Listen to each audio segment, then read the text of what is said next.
Well, the trade deadline is fast approaching. That means, sadly, it's the final day of our trade desk. And already there's been a number of trades go down, Sam. The biggest one of them all, perhaps so far, out Kane Corns, in Warren Tredrea. Huge. I'm not sure if we're the winners there, are we? How are we going? Well, Kane won't be happy, but I think Warren is very happy. Hello, Treaders. G'day, boys. You always outrank them when you hold the cup, mate. Long time ago, but I'm still hanging on to it. I can't believe we've gone straight back to that. We have been using the phone actually in here, Treaders, so you would have been suited to that over the past few days, mate. But Warren Tredrea, but now you got celebration. these things, mate. Now you got these. Don't need them. Anyway, we'll move on to some of the stuff that's actually happened, Treaders. What do you reckon? Ben Brown's just gone through, so this was, I guess, expected to happen. It has formalised now. Basically, Sam, for, I guess, the second-round selection is what it's amounted to. Yeah, swap of second-round picks, pick 33 and also a future fourth. So when it's all said and done, probably a pick somewhere in the 30s, which it's funny, Treaders, because I think that everyone that would be analysing this deal now would say, yeah, that's about right. But if we were talking halfway through the year, you know, granted he was injured and out of form a little bit, as you well know, Treaders, it's hard to kick goals on a consistent basis. This man has done it. We know that there was some haggling that backfired over his contract extension, and now a guy that kicked more goals than Jeremy Cameron in a 3-year stretch has gone for a mid-30s pick. Quite extraordinary. One word, boys, fire sale. That's what it was. As soon as the Kangaroos went to key players, one was Shaun Higgins, one was Ben Brown, and they said, effectively, you can start to look elsewhere. We're rebuilding. The thing I still cannot fathom is all those weeks ago, 6, 8, 10 weeks ago, they said he's free to explore his options. This is a guy who's a first-round pick compensation every day of the week, even better in a year potentially this year that is so compromised. All of a sudden, you tell everyone he's available. Even though everyone privately knew he was available, you don't go public with it. And I think the Kangaroos are probably going to rue this opportunity. But for Melbourne, that's a ripping deal. That is an absolute superstar deal because this guy's fit. You put down 50 goals next year straight away. Treaders, can I ask you, as a power forward that you were, the theory about Brown that he's too one-dimensional, that he needs to go to a team, that they kick it to him on the lead and he's not going to be your pack-marking, bash and crash full forward that brings the ball to ground. Is there merit to that theory? Are Melbourne going to have to change the way they kick the ball inside 50 to get the most out of Ben Brown? I think it's a combination of both, Sam, because you look at it, you go, yeah, he's generally played out of the goal square. Not many teams do. A lot of teams push up the ground, lead out the kicker, then turn around and lead back into the space. Brown has proven he can do that at the Kangaroos, but we all remember the big bags of goals. I can only go 2 years ago when he kicked 10 almost straight, I think it was, against Port Adelaide. He was a huge influence coming out of the square and at you, old school football like Dunstall and Lockett used to. But this guy's got in his package, make no mistake, because he can do it. But I just think a new team, a new way of playing, a new coaching brand, it's going to help him no end. And no doubt, when you're a happy player, you're a good player. And I think he'll be back to his best next year.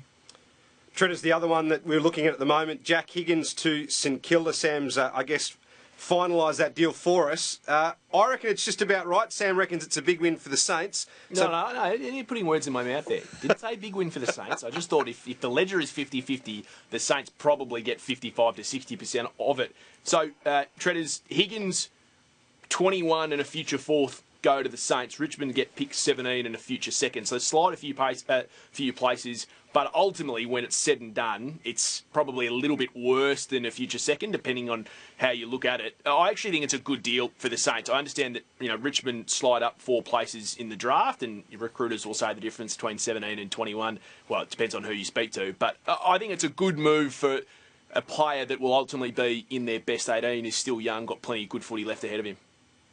Yeah, I agree with you. And also think, too, when you're Richmond, unfortunately, the vultures are going to come. And I'm not saying, St Kilda's one of those teams, but every AFL club is a vulture when they look around and go, hey, can we pinch someone?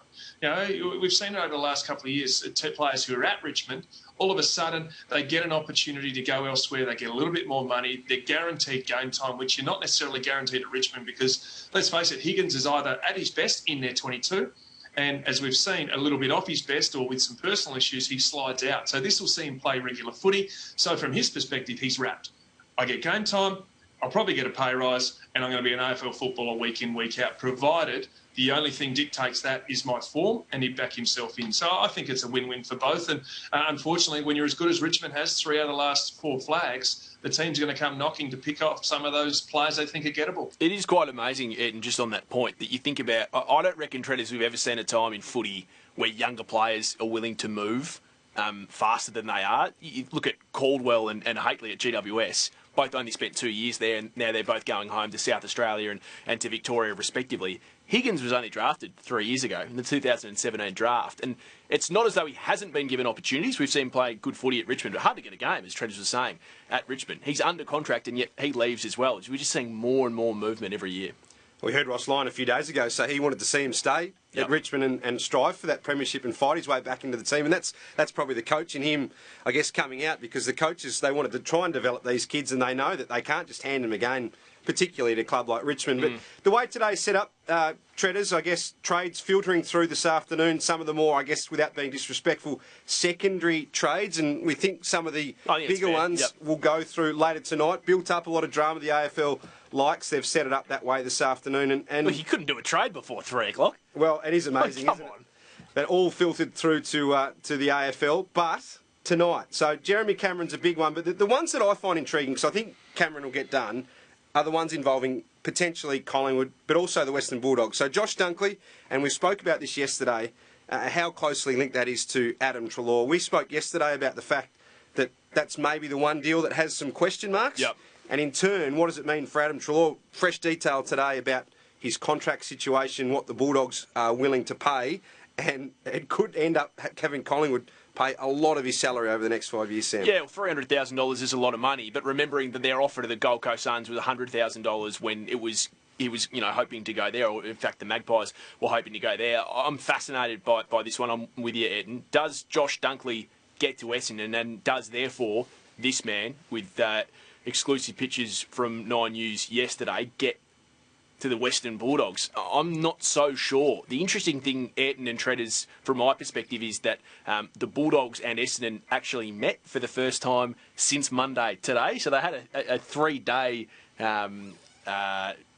hiatus, really. It would be rare for the club to go 3 days, two clubs with this sort of deal to go 3 days without chatting. The initial offer from Essendon on Monday was pick 8. By the way, they didn't have pick 8 then, just quietly. That was the Adam Saar deal. That was flatly rejected, Treaders, by the Western Bulldogs. They want, I think, pick 6. Essendon have 6, 7 and 8, and then a future first-round pick. Essendon don't want to give 2 first-rounders. Do they land somewhere in the middle? I'm not so sure. Treaders, do they get done, these two deals? Well, I look at it this way, boys. I look from the player. The player's committed to playing for Essendon. Dunkley wants out. He wants to be the number 1 inside mid. He's not going to get that, the Bulldogs, with Bontempelli. But don't forget this one. This is also about some money. And I'm not saying the guy's a mercenary, but which players actually move clubs as a priority like this situation and actually earn less money? He's going to be their number 1 inside mid. He's going to get paid accordingly. He's going to have more time in the midfield, less part of a rotation, and he doesn't want to be there. So for me, I think it'll happen. I think it'll go down to the last minute, and it has to happen because the player don't want to be there. And let's face it, if the Dogs are already looking at Treloar, they might be able to save a little bit of money by the fact that they get Treloar in, who adds to their mix. Is he Dunkley? He's probably a bit more outside than Dunkley, but he can play inside mid. He'll be a happy player there, and you get out a player who doesn't want to be there. I think it just has to happen. And which player over the last few years has said, I want to get out, but doesn't get out? I think every one of them's got out. Other than maybe Joe Danaher last year, which was the one that went right down to the wire. And Bryce Gibbs, but I guess on Treader's point, they both ended up leaving. I actually disagree. I think in this situation, you keep him, unless they cough up 2 first-round picks. He's 23. He's a premiership player. If he's not the number 1 midfielder, bad luck. Make yourself the number 1 midfielder. Not many people are going to be number 1 next to Marcus Bontempelli, maybe Nat Fyfe, maybe Patrick Dangerfield. I'm not sure, but I think he's got a big future at the Western Bulldogs. I would be keeping him unless they cough up 2 first-rounders. And I just don't think, regardless of his contract situation, I just don't think he's worth that from an Essendon perspective. No, and that's fair enough. Yep. Go to the draft. The Bombers now have had to have a mini reset, so 6, 7 and 8. It's a great result to go to the draft with, isn't it? Albeit in a bit of a different year, a compromised year. We don't know as much. That's right. There's no line of sight on the Victorian players. Yep. So, Treaders, just wanted to ask you one more on that Treloar situation, particularly with the potential for Collingwood to pay so much of his contract. You know the inner workings of these clubs, particularly with, I guess, the money situation. How compromised does that make Collingwood for the next 5 years with something like that? I mean, that's a huge chunk. That's another player on their own, isn't it? Yeah, that's an average player wage. We know salaries are potentially going to drop, or list sizes, or whatever we're seeing with that, and that still hasn't been sorted. But also, too, Jaden Stephenson's in the conversation. So it looks like within those two players, even if they pay 300,000 of his 900 grand Treloar, you're probably going to save around $1 million in your salary cap. And that says to me how bad their cap is, how bad it is pushed back. And, it's a great lesson to football clubs. This, when I was playing, was actually happening at football clubs. Remember when the Bombers had to move out key players, Caracera, Plumfield, Hardwick came to Port Adelaide. Port Adelaide, I know when we had success, we were in a situation where we were tight at the end. We moved out some players like Byron Pickett after that 2004 journey. Brisbane, I think, paid Michael Voss to sit on a year, actually, when he was in the Channel 10 commentary box. So that says to me that the clubs haven't learnt their lessons. They push money back, they get beams in, and it's really blown up in their face. And unfortunately, when you're a guy like Treloar, the last thing you're thinking after I've signed a 5-year extension to be at the club I want to play at, they're going to shop you and they're going to put you out there. And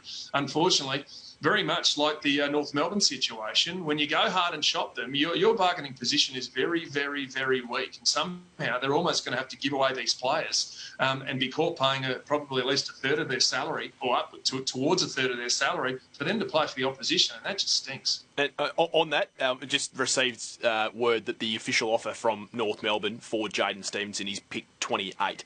So that's not going to go down well, particularly well at Collingwood. But to Tredrea's point, when North Melbourne know that they want him out and they know that he's on decent money, he only signed a year ago north of $550,000 a year, then they have the bargaining power. Now, will Collingwood fold and take pick 28 for a guy they took at pick 5 or 6 3 years ago? I'm not so sure. Rising star winner. Rising star when he kicked 60 goals in his first 2 seasons. Or the alternative, Ayrton and Tredrea's, is that you say, well, no, actually, hopefully, us putting him on the trade table has given him the rocket that we think that he needed, and he can come back day one of pre-season. It's going to be a really interesting one. I don't think that deal is across the line yet. And you have to wonder, I guess, too, if Treloar goes, is that enough? Is that enough to, I guess, free up enough money for them to keep Jaden Stephenson, or are they that far gone with their cap they need to? Because I guess Tom Phillips is the other one who earned close to $600,000. Hearing Hawthorn's renewed their interest today, maybe even North Melbourne as well showing some interest there. So remember, the Beams money's gone out as well. Although they had to settle, they don't have to pay Dane Beams, and he was on really, really good money because he was on good money at Brisbane, where he was the captain of the footy club. So, in answer to your question, I don't think they would have to lose both for it no longer to be a problem. I mean, GWS were nearly $2 million over the salary cap heading into this pre-season before they lost Williams and Cameron. So there's been clubs that have been in worse positions. If you're Jaden Stephenson, Tredders, are you going to North Melbourne or are you sticking it out at Collingwood? Well, if I'm not getting forced out the door, I want to start Collingwood. I want to play in finals, and North Melbourne's clearly rebuilding. And for a small forward, I reckon there's a pretty tough gig. If you're going to be a small forward, they've just traded out the big forward, who you're going to hopefully work in tandem with, and that's Ben Brown. And I just think North is in for a couple of years of rebuilding hard, and that generally means losses. And for a small forward, it's probably the toughest position to play. So if you can find a way, I think Collingwood's the club you'd want to stay at, because even though you look at their list, they're even this year with a hard life, living out of Queensland, they're in contention for a vast majority of the year, and particularly after they won over in Perth in that first final. So stick around as long as you can.